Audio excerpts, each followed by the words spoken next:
Assalamualaikum warahmatullahi wabarakatuh. Apa kabar adik-adik mahasiswa dan rekan-rekan calon entrepreneur? Kali ini pada video ini kita akan membahas tentang peraturan baru mengenai UMKM, usaha mikro kecil menengah. Ini merupakan satu sektor usaha yang sekarang ini menjadi primadona ya bagi pemerintah untuk apa? Untuk menggerakkan perekonomian nasional. Jadi microfinance dan UMKM ini menjadi sektor yang sangat menarik ya, baik buat perbankan ataupun buat calon-calon entrepreneur ya. Kita akan coba kupas sedikit ya. Sebetulnya menurut peraturan baru ini UMKM itu apa yang dimaksud dengan UMKM itu dan bagaimana ciri-cirinya dan bagaimana cara kita untuk berhubungan dengan bank. Kita akan bahas ya pada video kita yang berjudul usaha mikro kecil menengah UMKM, dan jangan lupa di subscribe dulu, kemudian di share dan di komen ya. Oke, sekarang kita akan masuk kepada topiknya ya. Jadi rekan-rekan mahasiswa dan calon entrepreneur ya, sekarang kita coba lihat peraturan baru itu membahas tentang apa ya. Nah, pertama sebelum kita bahas tentang aturannya, kita lihat dulu sebetulnya keunggulan UMKM itu apa. Jadi banyak sekali keunggulan UMKM yang bisa membuat usaha ini, segmen ini bisa bertahan di tengah krisis sekalipun. Jadi pertama, kemampuannya fokus kepada sektor yang spesifik. Jadi memang sangat spesifik ya. Kenapa? Jumlahnya kecil ya, segmennya itu kecil. Jadi dia fokus sektor yang spesifik, makanan kuliner ya, kemudian warung, kemudian jualan di pinggir jalan kaki lima, pecel lele dan sebagian. Jadi memang sangat fokus ya teman-teman yang bergerak di segmen UMKM. Yang kedua, fleksibilitas operasional. Ya, tentu saja ya, karena mereka bisa berjualan pagi, kadang pagi hari ada, kemudian pagi ke siang ada, bahkan yang khusus malam hari juga ada. Ya, warung-warung di Jakarta misalnya di pinggir jalan, itu khusus malam hari, maghrib sampai dengan tengah malam. Jadi fleksibilitas operasionalnya sangat tinggi. Nah, kemudian kecepatan inovasi. Jadi memang UMKM ini karena memang skalanya kecil, mereka cepat melakukan perubahan ya. Mereka bisa cepat merubah bisnisnya, mengikuti perubahan bisnis. Seperti sekarang, masalah digitalisasi. Teman-teman di segmen UMKM cepat melakukan inovasi dan cepat beradaptasi juga dengan digitalisasi. Nah, yang paling menarik sebetulnya adalah struktur biayanya rendah, bahkan sangat rendah. Ya, dengan keunggulan ini, jadi UMKM sebetulnya memiliki fleksibilitas ya, memiliki kemudahan untuk berkembang. Tapi nanti kita lihat kenapa UMKM di Indonesia ini kok tidak terlalu cepat perkembangannya. Nah, lain ya yang perlu kita ketahui mengapa UMKM ini penting ya. Nah, jadi yang pertama, walaupun kita sudah utarakan di depan tadi, tapi kita lihat peran nyata UMKM itu apa. Nah, ini masalah mencukupi kebutuhan ekonomi keluarga. Jadi memang UMKM di Indonesia itu sebagian besar adalah untuk memenuhi kebutuhan keluarga. Ini merupakan suatu uniqueness ya, yang nantinya tentunya menyangkut juga pola-pola pembiayaan, pola-pola kredit ke UMKM ya, yang menyangkut ekonomi keluarga. Ya. Kemudian menciptakan dan menyediakan lapangan kerja. Ya, ini sesuatu yang memang luar biasa. Nanti kita lihat datanya bahwasanya 99% sektor usaha di Indonesia adalah segmen UMKM. Dan dia memberikan tenaga kerja lebih dari 100 juta orang yang terlibat dalam bisnis segmen usaha mikro, kecil, dan menengah. Otomatis dengan penyediaan lapangan kerja demikian besar, demikian luas, itu akan membantu pemerintah dalam mengurangi pengangguran. Nah, dan yang paling penting juga itu sebetulnya adalah kemandirian ekonomi. Ini sangat penting ya. Kenapa ini penting? Ya, karena seperti kita ketahui, entrepreneurship ratio di Indonesia itu masih sangat rendah, sekitar 4%. Artinya apa? Artinya entrepreneurship ratio 4% itu adalah dari 100 orang usia produktif, itu hanya 4 orang yang menjadi entrepreneur. Itu jumlahnya sangat sedikit ya, bandingkan negara-negara ASEAN yang Malaysia yang sudah di atas 20%, Thailand juga sudah di atas 20%, Singapura sudah 40%, dan dibandingkan negara Eropa atau Amerika sudah di atas 70%. Artinya entrepreneurship index, kemandirian ekonomi ini dapat memperlihatkan kemakmuran suatu negara. Jadi saya kira UMKM akan berperan ya untuk membangun kemandirian ekonomi mikro nasional ya.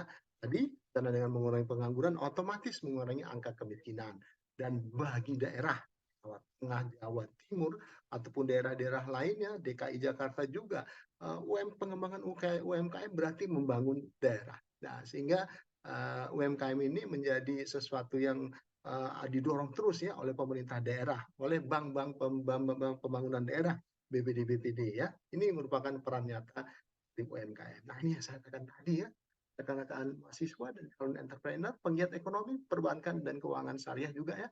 Jadi UMKM itu terus bertambah ya sejak tahun 2015 sampai tahun 2019 naik terus. Sekarang jumlah UMKM itu ada 60 sekitar 65 juta ya, 65,5 juta ya unit termasuk segmen UMKM. Ini memberikan dampak ya, memberikan pengungkit ekonomi yang luar biasa. Dan ini kita lihat sekarang ya, kontribusi UMKM itu ya, dia menyerap 96% tenaga kerja UMKM ini. Dari total tenaga kerja Indonesia itu dia menyerap 96,9%.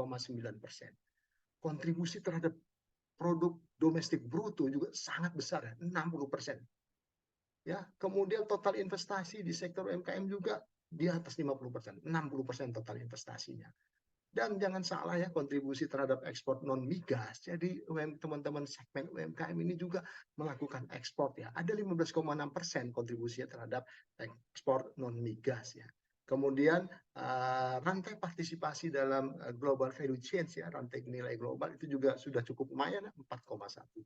Jadi dari angka ini kita bisa melihat ya, rekan-rekan mahasiswa, calon entrepreneur dan entrepreneur juga penggiat ekonomi keuangan perbankan syariah, bahwasanya UMKM ini betul-betul bisa memperkuat ekonomi Indonesia. Nah, UMKM itu artinya apa ya? Jadi terus mengalami transformasi ya. Kalau kita lihat tahun 2003 UMKM itu didefinisikan sangat sederhana ya. Jadi usaha produktif milik keluarga atau perorangan ya, warga negara Indonesia, penjualan 100 juta rupiah per tahun ya. Kemudian kalau mikronya 50 pengajuan kredit ke bank hanya 50 juta dapatnya. Itu namanya usaha mikro.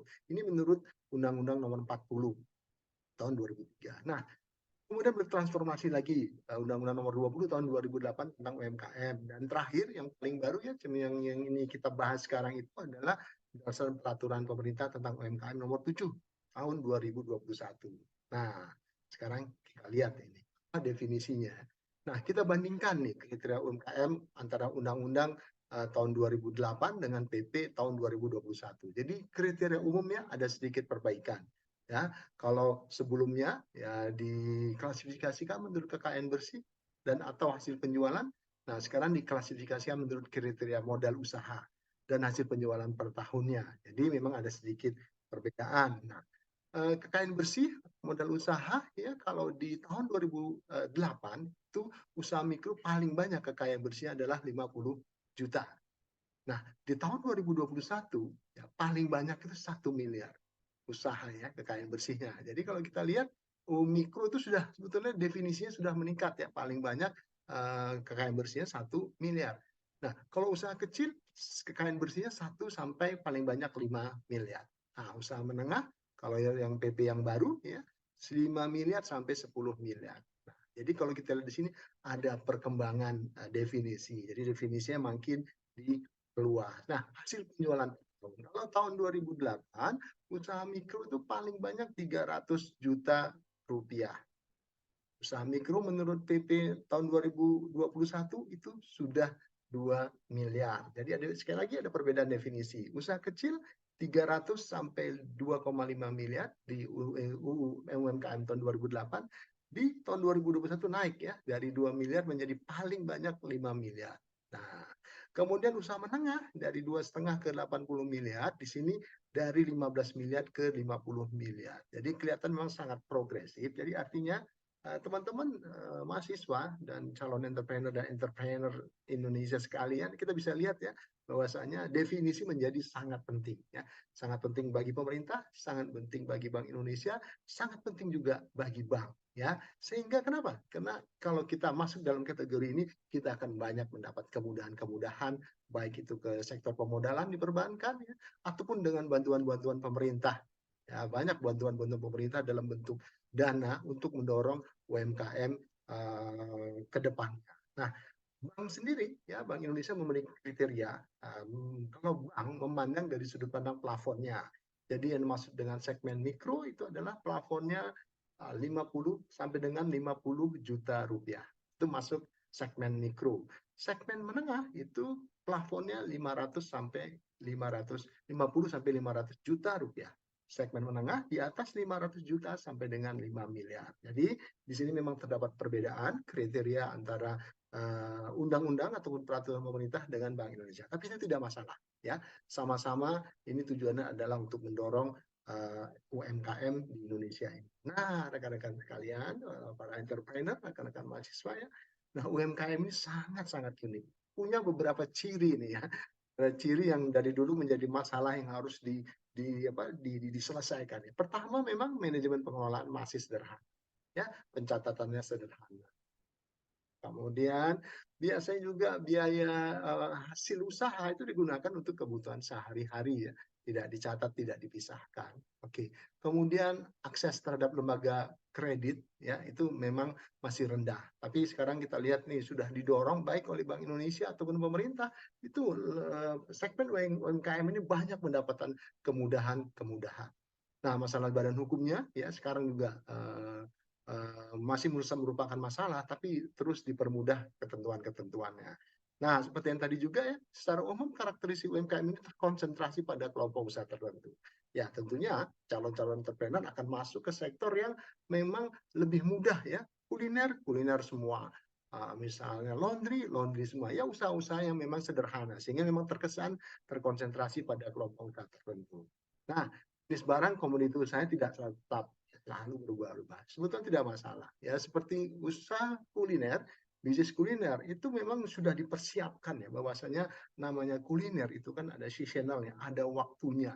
Ya, kalau dia lagi tren itu akan banyak, tapi setelah tren ya mau nggak mau kita harus terus menciptakan produk-produk baru ya. Jadi bahkan banyak juga yang harus tutup sehingga mudah untuk mengganti lagi. Jadi memang UMKM ini sewaktu-waktu dapat berganti, yaitu memang salah satu cirinya. Nah, tempat usaha juga begitu. Kadang berpindah dari satu tempat, dari satu trotoar ke trotoar lain. Ya, memang tidak menetap. Ya, ini merupakan ciri-ciri umumnya yang memang harus ditingkatkan lagi supaya mereka memiliki tempat yang tetap. Ya, tadi masalah administrasi keuangan juga sama. Ya, padahal pencatatan itu merupakan hal penting kalau kita hendak mengajukan pembiayaan baik ke bank ataupun ke lembaga lainnya. Nah, kita sedikit diskusi ya masalah permasalahan UMKM ini sudah banyak, tapi kita bahas sedikit saja ya, masalah dia kurang profesional dalam menjalankan aktivitas ya, masih bercampurnya keuangan usaha dengan keuangan keluarga ya, sehingga kalau ditanya berapa untungnya ya memang kadang-kala untungnya itu dipergunakan juga untuk kebutuhan sehari-hari. Kemudian masalah pemasaran. Ya, sekarang pemerintah juga melalui departemen perindustrian ya, ini sudah mendorong untuk misalnya membuat branding, membuat merek halal label ya, label halal itu adalah usaha untuk menembus pemasaran ya, sehingga kita bisa mengembangkan pemasaran bahkan sampai ke ekspor ya. Datanya tadi ada 4,1 yang terlibat dalam global value chain.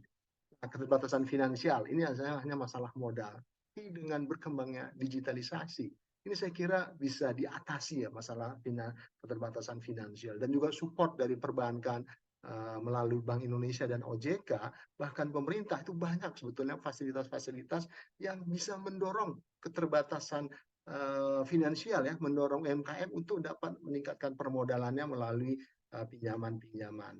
Nah, masalah SDM ya, sekarang juga saya kira sudah mulai banyak ya kursus-kursus secara online ya, bagaimana berbisnis, bagaimana kiat-kiat bisnis, itu banyak kursus-kursus sejenis ya. Mau lihat di YouTube banyak sekali. Jadi masalah SDM sebetulnya tinggal semangat dan kemauan dari pelaku UMKM. Nah, masalah bahan baku ya saya kira juga dengan berkembangnya sistem value chain secara nasional, bahan baku juga saya kira sudah tidak masalah ya. Nah, kemudian perbatasan teknologi. Ya, sekarang saat kita ubah menjadi digital, dan sekarang banyak UMKM yang sudah mulai masuk ke dalam dunia digital. Paling sederhana misalnya berkembangnya GoFood ya, transaksi dengan salah satu provider ya, GoFood, GrabFood dan sebagainya. itu memperlihatkan ya bahwasanya sektor UMKM juga sudah terlibat ya, tidak kuno-kuno banget ya, sudah mengembangkan usahanya melalui teknologi. Nah, mungkin terakhir kita lihat apa sih upaya yang dilakukan, strategi apa yang dilakukan dalam pengembangan UMKM. Jadi kalau kita lihat di sini rekan-rekan semua ya, bahwasanya BI ya, itu memiliki satu strategi ya, memiliki strategi ya melalui program pengembangan UMKM melalui 3 pilar kebijakan Bank Indonesia.